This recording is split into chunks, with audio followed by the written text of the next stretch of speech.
First India के विशेष कार्यक्रम सियासत के गढ़ के सफर में आपका स्वागत है। आज मैं और मेरे कैमरा जर्नलिस्ट सहयोगी विनोद पुरी गोस्वामी पहुंचे हैं उन सीटों पर जो विख्यात है गांधी परिवार के कारण। आज हमारा सफर पहुंचा है अमेठी और रायबरेली लोकसभा सीटों पर। ये दोनों सीटें जानी जाती है गांधी परिवार के इतिहास के कारण, उनके समृद्धशाली राजनीतिक गौरव के कारण। यहाँ से इंदिरा गांधी, फिरोज गांधी, सोनिया गांधी और उनके पति राजीव गांधी, राहुल गांधी, तमाम वो चेहरे जो गांधी परिवार के सिरमौर कहे जाते हैं, वो यहाँ से सांसद हैं। रायबरेली से कांग्रेस पार्टी ने राहुल गांधी को उतारा है।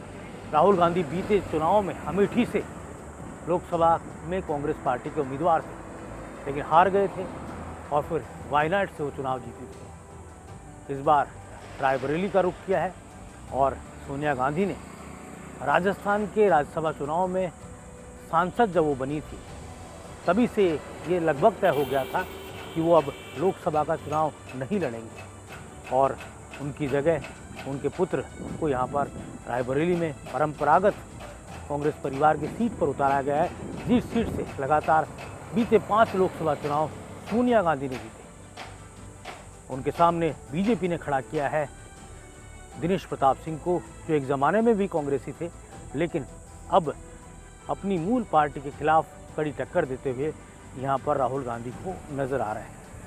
भारतीय जनता पार्टी के वो दिनेश प्रताप सिंह विधायक भी हैं और योगी सरकार में बागवानी मंत्री। दूसरी ओर अमेठी वो सीट जहाँ से राजीव गांधी ने अपना राजनीतिक पदार्पण किया, संजय गांधी ने किया और बाद में राहुल गांधी भी ऐसे 3 बार लोकसभा के सांसद बने। बीते लोकसभा चुनाव में बीजेपी के कद्दावर नेता और चर्चित अपने जुबानी प्रहारों के लिए जाने जाने वाली स्मृति ईरानी ने राहुल गांधी को हराकर यहाँ के राजनीतिक मानचित्र से कहा जा सकता है कांग्रेस पार्टी को बीते लोकसभा चुनाव में हटा दिया था। अब यहाँ पर कांग्रेस ने, गांधी परिवार ने अपने सबसे वफादार सिपह सलार के.एल. शर्मा, किशोरीलाल शर्मा को चुनावी समर में उतारा है। किशोरीलाल शर्मा क्या कमाल करेंगे ये तो अलग बात है, लेकिन उन्होंने एक काम जरूर किया कि स्मृति ईरानी को इस सीट पर घेर कर रखा और भारतीय जनता पार्टी ने पूरी ताकत इस चुनाव में लगाई है। दीदी स्मृति क्या यहाँ पर फिर से वैतरणी अमेठी में पार लगा पाएगी? क्या वो किशोरीलाल शर्मा को चुनाव हराकर संसद में फिर से गरजती और गूंजती हुई नजर आएगी?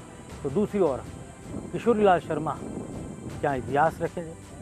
क्योंकि बीते लोकसभा चुनाव में भी हमने देखा है कि गैर गांधी परिवार चुनाव जीत चुका है, लेकिन यहाँ पर योगी सरकार है और देश में मोदी सरकार है। ये 2 बड़े फैक्टर दीदी स्मृति का साथ देते हुए नजर आ रहे हैं। दूसरी ओर राहुल गांधी हो चाहे किशोरीलाल शर्मा, दोनों ही गांधी परिवार के प्रति पुरानी भावनाओं के सहारे यहाँ पर चुनावी समर में है, पुराने कामों के सहारे यहाँ चुनावी समर में है और इसीलिए प्रियंका गांधी ने कहा सेवा के 100 साल। यहाँ पर प्रियंका गांधी का चुनावी प्रबंधन भी अपने आप में कसौटी पर रहेगा। चलिए सुनाते हैं अमेठी और रायबरेली संसदीय सीट की कहानी और बताते हैं कल, आज और कल।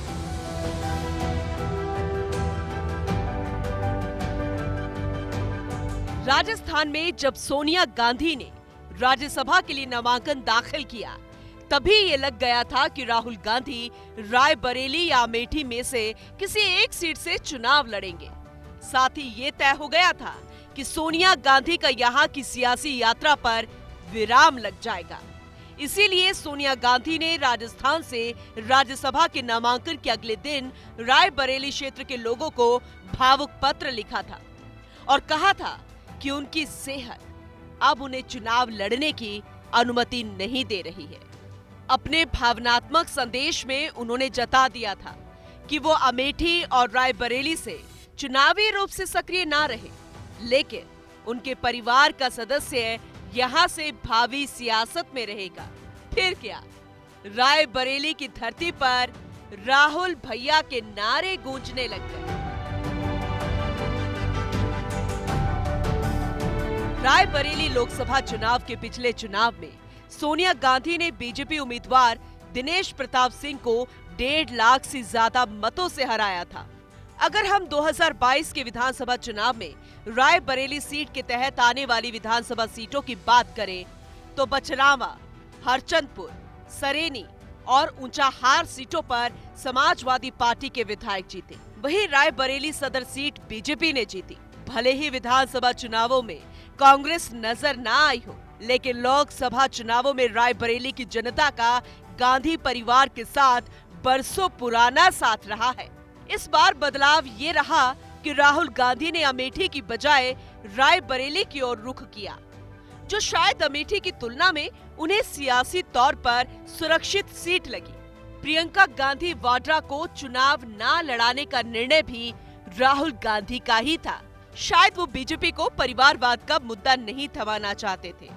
ये अलग बात है कि कांग्रेस की राष्ट्रीय महासचिव प्रियंका गांधी वाड्रा ने ही रायबरेली और अमेठी का पूरा चुनावी मैनेजमेंट संभाला। ये रायबरेली क्षेत्र है।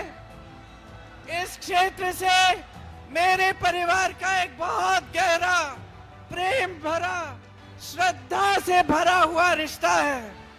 इस रिश्ते को अटूट रखने के लिए मेरे बड़े भाई राहुल गांधी जी यहाँ से आपके प्रत्याशी बने हैं। मैं सिर्फ इतना कहूंगी कि 10 सालों से इस देश का आम आदमी, इस देश का गरीब, इस देश का किसान प्रताड़ित है। इस देश की आवाज है, इस देश की पुकार है। एक नई चेतना से एक नई राजनीति देश में स्थापित हो।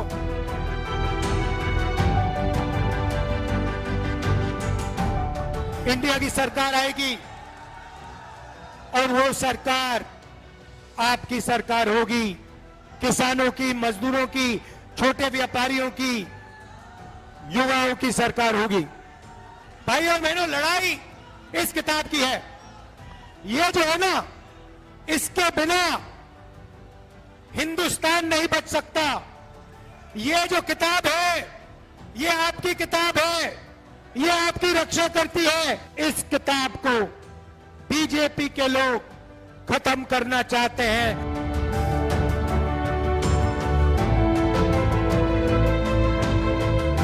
गांधी परिवार का रायबरेली में दबदबा रहा है। रायबरेली में राजनीतिक कर्मभूमि बनाने की शुरुआत फिरोज गांधी ने की थी। फिरोज गांधी ने रायबरेली सीट से 1952 और 1957 में लगातार 2 बार लोकसभा का चुनाव जीता। 1960, 1962 के चुनाव में भी कांग्रेस ने ही रायबरेली लोकसभा सीट जीती। 1967 के लोकसभा चुनाव में इंदिरा गांधी रायबरेली लोकसभा सीट से चुनावी राजनीति में पौधारोपण करती नजर आई। 1967 और 1971 के लोकसभा चुनाव में इंदिरा गांधी रायबरेली से सांसद बनी। 1977 में इंदिरा गांधी रायबरेली लोकसभा सीट पर जनता पार्टी के उम्मीदवार राज नारायण से हार गई थी। 1980 में फिर से इंदिरा गांधी यहां से सांसद बनी। 1980 में 2 लोकसभा सीटों से इंदिरा गांधी जीती। इंदिरा ने रायबरेली सीट छोड़ दी और यहां से कांग्रेस के अरुण नेहरू उपचुनाव में जीते। 1984 में फिर जीते। 1989 और 1991 में शीला कौल रायबरेली से कांग्रेस की सांसद बनी। 1984 में अरुण नेहरू। 1999 के लोकसभा चुनाव में कांग्रेस उम्मीदवार सतीश शर्मा ने रायबरेली से जीत दर्ज की। 2004 में सोनिया गांधी ने पहली बार रायबरेली का रुख किया और यहां से लोकसभा का चुनाव जीता। इसके बाद 2006 का लोकसभा का चुनाव, 2009, 2014, 2019 के लोकसभा चुनाव में भी सोनिया गांधी यहां से चुनाव जीतती रही। जातीय समीकरणों की बात करें तो रायबरेली में दलित वर्ग के बाद सबसे ज्यादा आबादी ब्राह्मण मतदाताओं की है। राहुल गांधी के लिए रायबरेली और अमेठी नया क्षेत्र नहीं रहा। बचपन से ही वे अपने पिता राजीव गांधी और माता सोनिया गांधी के साथ यहाँ आते रहे। लोगों से उनका जुड़ाव सीधा रहा है। भाई और बहनों, मैं आपको अपना बेटा सौंप रही हूँ, जैसे आपने मुझे अपना माना, वैसे ही राहुल को अपना मान कर रखना है। ये राहुल आपको निराश नहीं करेगा।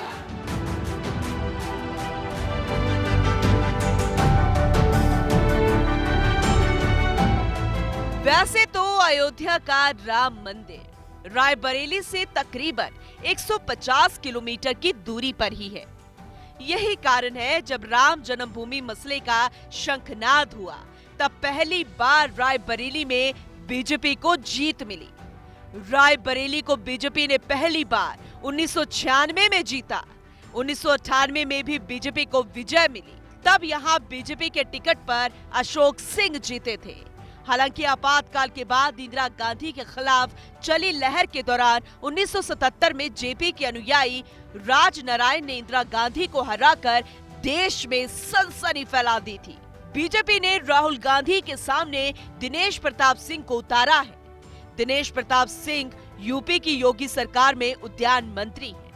ब्राह्मण मतदाताओं को साधने के लिए दिनेश प्रताप सिंह के चुनाव मैनेजमेंट संभाला है योगी आदित्यनाथ के उप मुख्यमंत्री ब्रजेश पाठक ने।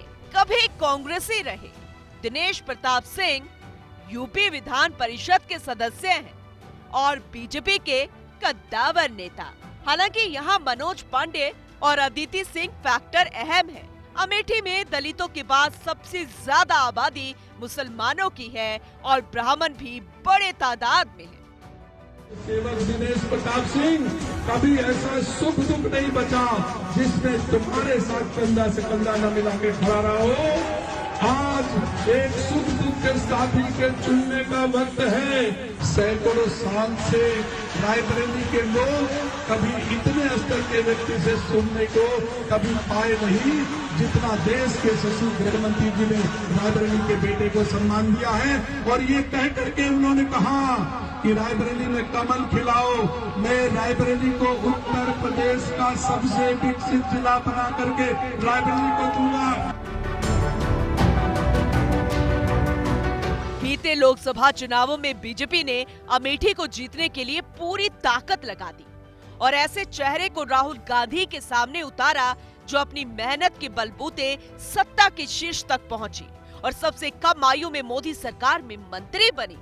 ये चेहरा वो रहा जिसने, क्योंकि सास भी कभी बहू थी सीरियल से देश के घर घर में तुलसी के रूप में पहचान बनाई।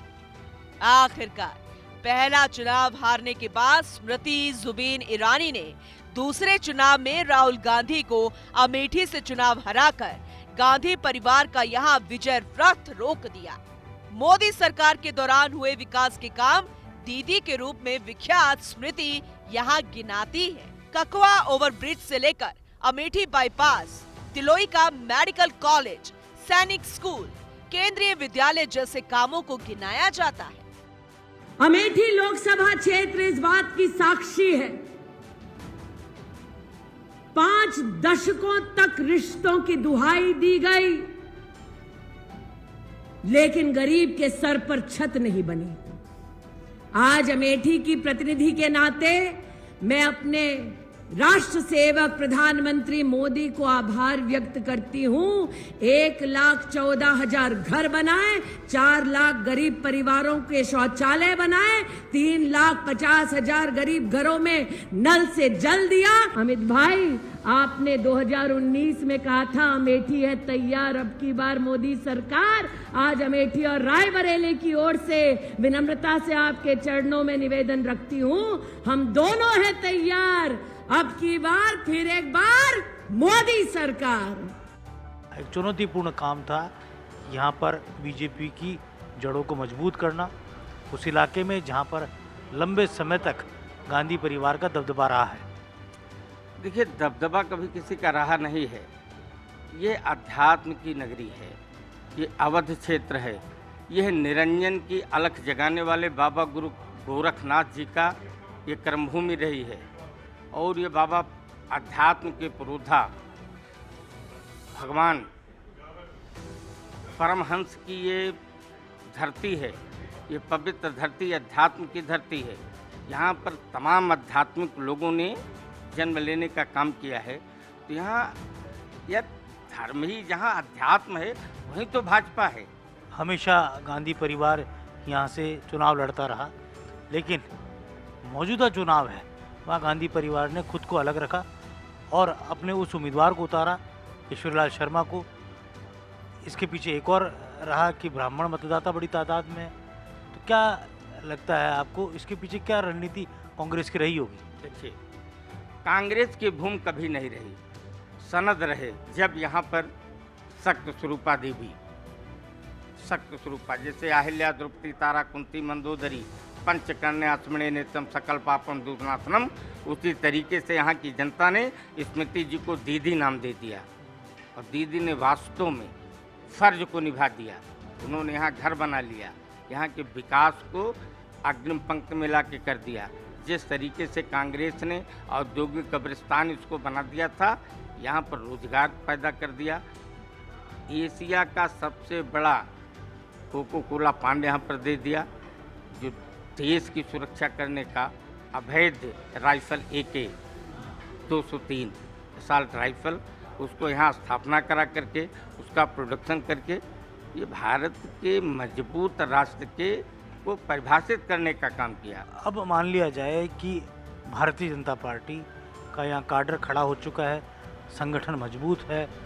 एक ज़माने भर तक अमेठी को कांग्रेस की प्रयोगशाला कहा गया, अब यहाँ बीजेपी मजबूत है। भाजपा यहाँ मजबूत है, दीदी है, और 2047 तक जब तक भारत विकसित राष्ट्र नहीं बन जाएगा तब तक भाजपा यहाँ से कोई हिला नहीं सकता। आपके यहाँ तो वैसे भी डबल इंजन है, मोदी का चेहरा, योगी का चेहरा। दीदी आ जाएंगे, ट्रिपल इंजन हो जाएगा। दीदी का चेहरा, यहाँ दीदी के चेहरे पर, महाराज योगी के चेहरे पर और मोदी के चेहरे पर, जब तीनों का संयुक्त ताकत बनती है ना, वो बहुत बड़ी ताकत होती है। गीता का श्लोक है कि धर्म क्षेत्रे कुरुक्षेत्रे संवेता युष्वः माम का पांडव से किम कुर्वत संजय। तो संजय ने सिर्फ एक ही बात धृतराष्ट्र से बोला था कि हे राजन, यत्र योगेश्वरो कृष्णो तत्र पार्थो धनुर्धरा तत् श्री विजुर्भूतिर्धा नीतिमर्तिमम।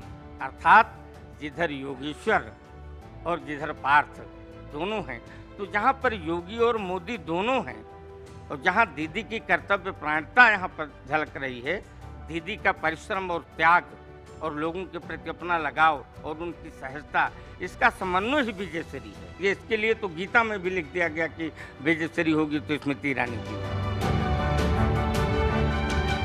सियासत के गढ़ के सफर में अमेठी और रायबरेली संसदीय सीट की कहानी अभी जारी है। फिलहाल लेते हैं एक छोटा सा ब्रेक।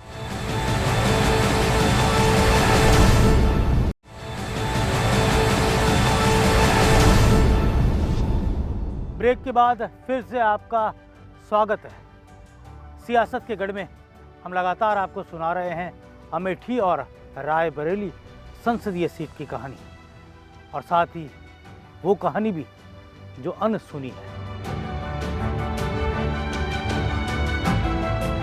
एक चेहरा जो हिमाचल और पंजाब होता हुआ यूपी के अमेठी रायबरेली पहुंचा और फिर एक दिन बन गया गांधी परिवार का चहेता। पंजाब के होशियारपुर के भवानीपुर गांव के मूल निवासी साधारण पंजाबी ब्राह्मण परिवार में जन्मे किशोरीलाल शर्मा की सियासी कहानी ऐसी ही है। साल 1983 के दौर में बिसूका के प्रचार के मद्देनजर राजीव गांधी ने देश भर के 10 युवाओं का चयन किया, जो युवा कांग्रेस में सक्रिय थे, और इन्हें अमेठी रायबरेली में ट्रेनिंग दी गई। इन्हें राजीव गांधी ने ही देश की तत्कालीन पीएम इंदिरा गांधी से मिलवाया। 22 साल के किशोरीलाल शर्मा भी इन 10 युवाओं में से एक थे। अपने संगठन कौशल के मद्देनजर वे गांधी परिवार के नजदीक आए और 20 पॉइंट्स प्रोग्राम की कमियों को ऊपर तक पहुंचाया। 1985 में राजीव गांधी ने किशोरीलाल शर्मा को लुधियाना नॉर्थ से टिकट दिया था, लेकिन उनकी आयु 3 महीने कम रह गई। फिर उनके भाई को टिकट मिला, वो जीते भी, लेकिन जिनकी आगे चलकर आतंकवादियों ने हत्या कर दी। बहरहाल KL शर्मा के जीवन में तो अमेठी से चुनाव लड़ना लिखा था। भाग्य ने करवट ली और आज वो सीट से उम्मीदवार है जो गांधी परिवार के लिए ही जानी जाती है। सोनिया, राहुल और प्रियंका गांधी के सारथी के तौर पर ही अमेठी में केएल शर्मा को जाना गया, जो अब दे रहे हैं बीजेपी की कद्दावर नेता स्मृति ईरानी को टक्कर। बहुत बड़ा चुनाव है, पूरे देश की निगाहें इस चुनाव पर टिकी।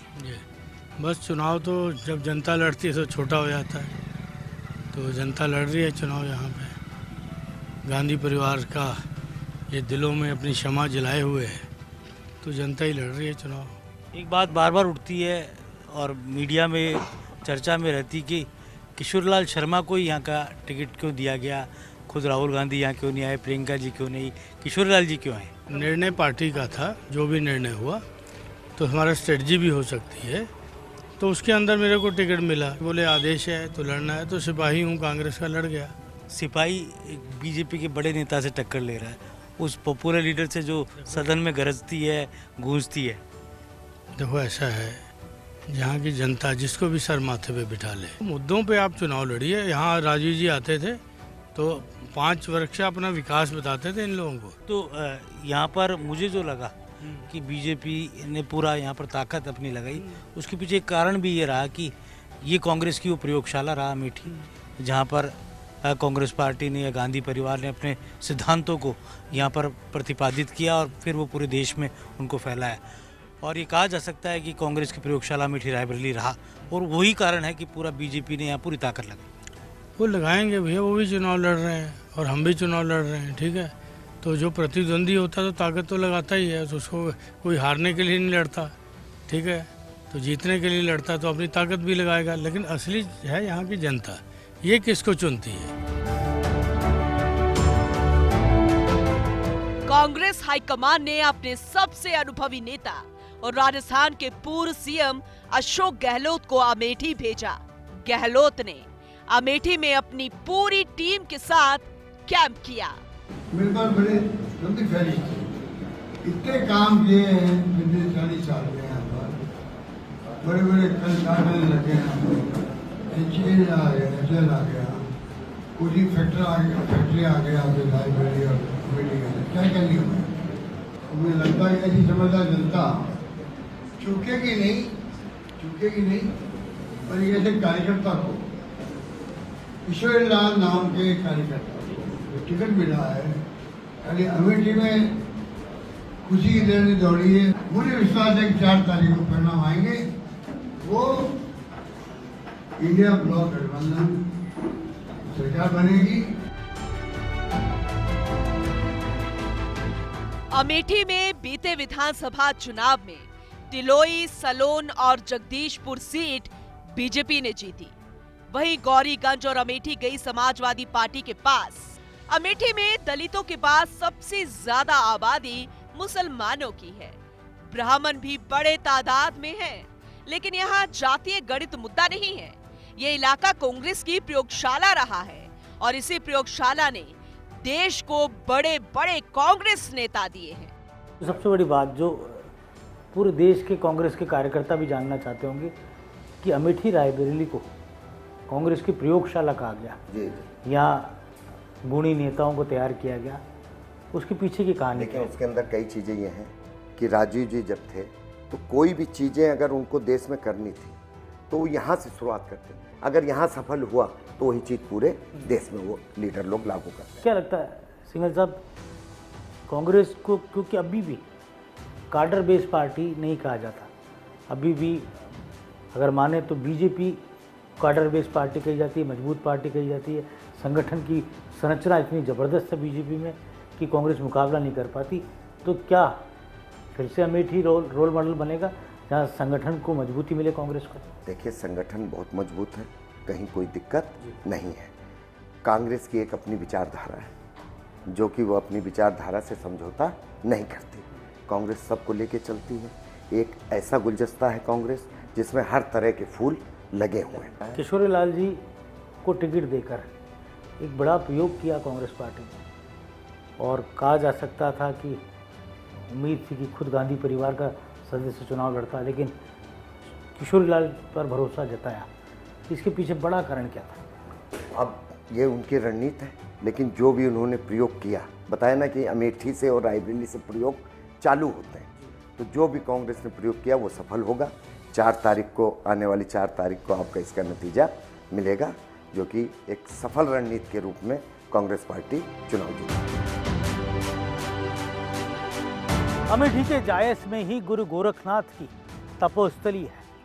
यहीं पर जो उन्होंने धर्म की शिक्षा को आत्मसात किया और फिर उसे पूरी दुनिया में प्रसारित किया। उन्हीं के विचारों को आगे बढ़ाते हुए योगी आदित्यनाथ ने भी धर्म के रास्ते को अपनाया और फिर बाद में राजनीतिक क्षेत्र में आते हुए आज उत्तर प्रदेश के मुख्यमंत्री की कुर्सी तक पहुंचे। उत्तर प्रदेश के अमेठी के पास जायस को गुरु गोरखनाथ की तपस्या का केंद्र माना जाता है। पूरे देश में अलख निरंजन का डंका बजाने वाले गोरक्षा पीठ के संस्थापक गुरु गोरखनाथ का जन्म अवध की माटी में ही हुआ था। गुरु गोरखनाथ के जायस में होने का प्रमाण गोरखनाथ मंदिर से प्रकाशित महागुरु गोरखनाथ और उनकी तपस्थली नामक पुस्तक में ही मिलता है। बड़ा दाव खेलते हुए सांसद स्मृति ईरानी ने केंद्र सरकार से जायस रेलवे स्टेशन का नाम गुरु गोरखनाथ के नाम पर करवा दिया। जायस के एक टीले पर बनी गुरु गोरखनाथ की तपस्थली बदहाली और सियासत का शिकार है, जबकि यहाँ के लोग कहते हैं यही गोरखनाथ की जन्मभूमि भी है। अमेठी और रायबरेली को सियासत के लिए ही जाना नहीं जाता, बल्कि ये गंगा और जमनी तहजीब की भी धरती है। ये वही इलाका है जहाँ पद्मावत के रचयिता मलिक मोहम्मद जायसी ने जन्म लिया था और अवधी भाषा को दुनिया भर तक पहुँचाया था। मलिक मोहम्मद जायसी न केवल एक महान कवि थे, बल्कि सूफी परंपरा को मानने वाले एक प्रमुख प्रवर्तक भी थे और आज भी उनकी रचनाएं जीवंत हैं। अमेठी के जायस को सूफी संत मलिक मोहम्मद जायसी के नाम से भी ख्याति मिली है। महान सूफी संत मलिक मोहम्मद जायसी की जन्मस्थली और शोध संस्थान यहाँ स्थापित है। जायसी का जन्म जायस नगर के तांबाना इलाके में 1477 में हुआ था। मलिक मोहम्मद जायसी ने कई सदी पहले आम जनमानस को समर्पित करने वाली अवधी भाषा में अपनी लेखनी चलानी शुरू की और 16वीं सदी में उन्होंने पद्मावत की रचना की। उस समय सांस्कृतिक और ऐतिहासिक जानकारी के लिए पद्मावत महत्वपूर्ण स्रोत था। इसके अलावा कई अन्य रचनाओं को भी लोगों के बीच पहुंचाया गया, जबकि पद्मावत, अखरावट, आखिरी कलाम, चित्ररेखा, मसलानामा, कहरानामा और अवधी की पद्मावत रचनाएं खास है। जायसी का स्थान भी बदहाली की भेंट चढ़ चुका है। गोरखनाथ की तपोभूमि और जायसी की जन्मभूमि को विकसित करने का काम योगी सरकार कर रही है, मगर धीमी रफ्तार से। अमेठी और रायबरेली दोनों ही लोकसभा सीटों के नतीजे न केवल उत्तर प्रदेश बल्कि देश की सियासत में भी एक राजनीतिक संदेश देने का काम करेंगे। अगर राहुल गांधी रायबरेली से चुनाव जीतते हैं तो फिर से ये साबित होगा कि गांधी परिवार का वर्चस्व यहाँ पर जिंदा है और सोनिया गांधी के बाद, उनकी भावुक अपील के बाद उनके बेटे को रायबरेली की जनता ने स्वीकार किया है। तो वहीं अमेठी से किशोरीलाल शर्मा अगर परचम लहराते हैं तो ये भी एक तरह से संदेश गांधी परिवार के पक्ष में ही जाएगा। मगर दोनों ही लोकसभा सीटों पर मजबूत चुनौती भारतीय जनता पार्टी ने दी है। स्मृति ईरानी यहाँ से अमेठी से फिर से चुनाव जीतकर इतिहास रचना चाहती है, तो वहीं दिनेश प्रताप सिंह रायबरेली में राहुल गांधी को चुनौती देते हुए नजर आ रहे हैं। मोदी योगी फैक्टर के बलबूते उत्तर प्रदेश में भारतीय जनता पार्टी एक मजबूत ताकत है और दोनों ही लोकसभा सीटों पर बहुजन समाज पार्टी भी त्रिकोणीय संघर्ष की स्थिति पैदा कर रही है। हालांकि ऐसा हो नहीं पाया, लेकिन अगर वोट कटे तो नुकसान किसको होगा, ये 4 जून के नतीजे प्रभावित करेंगे। बहरहाल पूरे देश की निगाहें अमेठी और रायबरेली सीटों पर है। नतीजे यहाँ पर जो भी हों, मगर ये तय है कि गांधी परिवार व अमेठी और रायबरेली की जनता आज भी कितना चाहती है, ये नतीजे साबित करेंगे। सियासत के गढ़ के सफर में इतना ही, फिर एक नई सीट की ओर हम आपको लेकर चलेंगे। धन्यवाद।